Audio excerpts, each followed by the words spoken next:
atur anaknya. Makanya di antara sifat pemimpin dan yang nak jadi pemimpin, ingat salah satu syaratnya banyak anak banyak istrinya.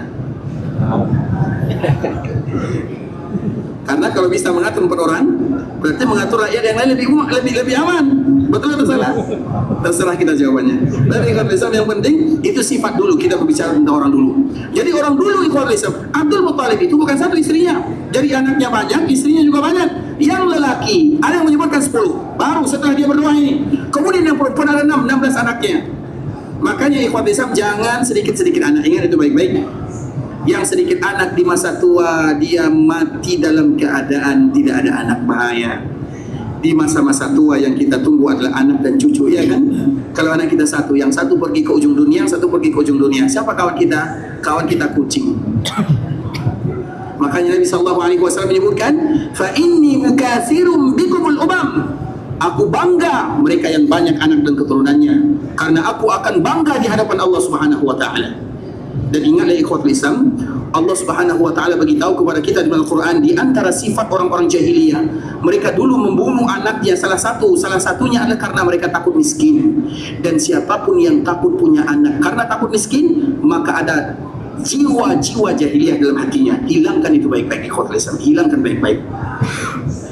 Karena kita itu semakin, kan kaidah orang tua terdahulukan, semakin banyak anak semakin banyak rezeki. Dan itu kita buktikan ikhwatul Islam, rezeki itu bukan hanya uang saja, rezeki itu kesehatan, rezeki itu ilmu, rezeki itu banyak. Rezeki itu jangan kita anggap rezeki itu hanya kesehatan. Ini motivasi ya, agar kita tak buat anak hanya 1 saja, hanya 2. Ustaz 2 saja sudah susah jaganya, Ustaz apalagi 3 susah apalagi 4. Ingat ikhwatul Islam, semakin susah kita jaga anak, semakin senang di masa kita tua. Dan hubungan seorang ayah dengan anaknya nanti, semakin mereka dekat dengan anaknya dikala anaknya kecil, maka anaknya semakin dekat dengan dirinya dikala dia sudah tua. Itu kaedahnya. Dan kalau kita jauh dari anak, maka anak kita nanti dikala kita tua, dia juga jauh. Maka dibuatlah kita di panti jompo, ditaruh kita di tempat pengasingan, dan kita mati dalam keadaan tak ada keluarga.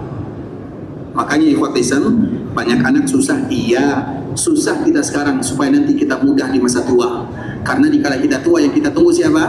Anak datang, cucu banyak, iya kan? Makanya ikhwat Islam, itu keedah berbalik. Kita jaga anak, maka anak akan jaga kita di masa tua. Dikala kita dekat dengan mereka di waktu kecil, maka mereka juga akan dekat dengan kita di waktu kita sudah tua. Itu hanya sekedar motivasi ya. Tapi kita kembalikan kepada Abdul Muttalib. Abdul Muttalib karena anaknya 1, karena dia seorang pemimpin yang ada di Mekah, 1 anaknya malu, maka dia berdoa kepada Allah 10. Pada akhirnya